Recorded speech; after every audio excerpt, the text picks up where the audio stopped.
माझ्या प्रियानो, मी तुम्हाला येशू ख्रिस्ताच्या नावाने शुभेच्छा देतो। प्रभू येशू ख्रिस्त तुमच्यावर खूप प्रेम करतो, म्हणून तुम्ही नेहमी आनंदी राहा, खचून जाऊ नका। त्याच्या प्रेमाची आठवण ठेवा, त्याची कृपा आणि त्याचे आशीर्वाद आठवले की एक धैर्य आणि आनंद येतो। मी उभा राहून बोलत असलेली जागा, त्यामागे तुम्ही एक इमारत पाहत आहात, त्याचं नाव आहे देवाचे घर। म्हणूनच त्यावर आकाशाचे दरवाजे असे लिहिलेले आहे। हेच आपले जिस रेडिंग्स या सेवेमधील पहिलेच वर्ष प्रभूंनी बांधून दिलेली एक इमारत आहे। आपण पिनरूल एकत्र येऊन प्रार्थना गट म्हणून प्रार्थना करत होतो त्यावेळी ही जागा मुख्य रस्त्यावर आहे।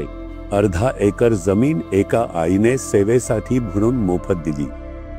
आपण काही विचारलेही नाही, पर प्रभूंनी त्यांच्या अंतःकरणात बोलून ही जागा द्यायला लावली। प्रभूंनी सांगितले की या जागेत 3000 लोक बसून प्रार्थना करू शकतील असे एक भवन बांधले जावे। 1980 साली पाहिले तर 3000 लोक म्हणजे एक मोठे कार्य होते, पर तरीही आम्ही विश्वासाने ते बांधायला सुरुवात केली।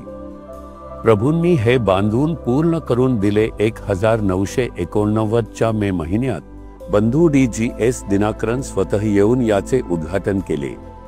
मी त्या जागेवर उभा राहून तुमच्याशी बोलत आहे। या ठिकाणी खूप लोकांचे उद्धार झाले आहेत, अनेक चमत्कार आणि चिन्हे घडलेली आहेत, अनेक लोकांचे अश्रू पुसले गेले आहे। त्या देवाच्या घरासमोर उभा राहून मी तुमच्याशी बोलत आहे। ठीक आहे, या दिवशी प्रभूने तुमच्यासाठी एक वचन ठेवले आहे। यशाया अध्याय 54 वचन 14 मध्ये काय म्हटले आहे ते तुम्हाला माहिती आहे का? तुला भीतीच उरणार नाही, तू घातापासून दूर राहशील, तो तुझ्याजवळ येणार नाही। काहीतरी भीती मनात आहे ना, ती भीती घाबरट बदलते आणि ती भीती वाढतच जाते। मग घाबरट येते, काय होईल, कसे होईल असं वाटत राहतं। प्रभू म्हणतो, तू निर्भय राहशील, भीतीपासून दूर राहशील, ती तुझ्याजवळ येणार नाही, ती दूरच राहील, तुझ्या जवळ येणार नाही, कारण मी तुझ्यासोबत आहे असे तो म्हणतो। मी तुझा हात धरून तुला चालवतो, म्हणून ही भीती आणि घाबरट सगळे दूर उभे राहील असे प्रभू सांगतो। पण मनात भीती आहे का, घाबरट आहे का? मग काय प्रकरण आहे? मग येशू ख्रिस्त आपल्या सोबत नाही का? जर येशू आपल्या सोबत असेल तर भीती नसते, घाबरट नसते। हे कसे नसणार?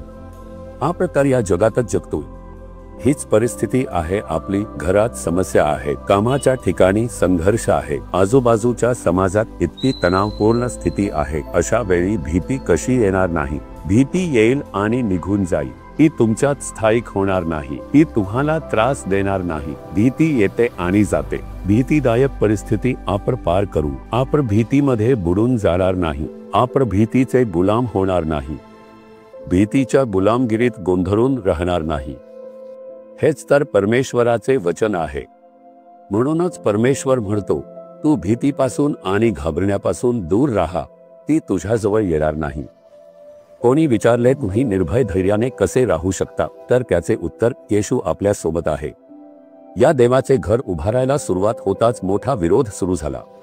1980 च्या दशकातच इथे सभा भरवून या धार्मिक कट्टर संघटना तेव्हाच आल्या होत्या। त्यांनी सभा भरवून हे थांबवायला पाहिजे असे ठरवले आणि मोर्चे काढले। खूप साऱ्या अर्जांवर अर्ज करून त्यांनी कलेक्टरकडे दिले। तिथे अनेक लोक येऊन बोलले, पण त्यांना सांगितले गेले की हे त्यांचे स्वतःचे जागा आहे, ते परवानग्या घेऊनच कार्य करत आहे। एवढा विरोध आहे म्हणून हे शक्य नाही सांगितले गेले। तिथे एक वकील होते, एक प्रसिद्ध ख्रिश्चन पती। माझ्याकडे पाहून ते म्हणाले, याला इतका विरोध आहे, मग तुम्ही यासाठी का लढत आहात? दुसरीकडे जागा पाहून तिथेच का बांधत नाही? मी म्हणालो, आम्ही दुसऱ्या ठिकाणी का बांधू? ही आमची जागा आहे, आम्ही इथेच बांधणार नाही। या प्रकारची समस्या मुख्यमंत्र्यांपर्यंत जाते। जर ते असेच गेले तरी काय? मी म्हणालो, परमेश्वरच आम्हाला बांधून देईन, आम्ही इथेच बांधणार हे नक्की। कसे तुम्ही धैर्याने सांगता असे विचारले। भीतीला प्रभूने दूर केले आहे। मी तुझ्यासोबत आहे, मी तुझ्यासाठी करीन। मग प्रभूने सांगितल्याप्रमाणे बांधून पूर्ण करून दिले।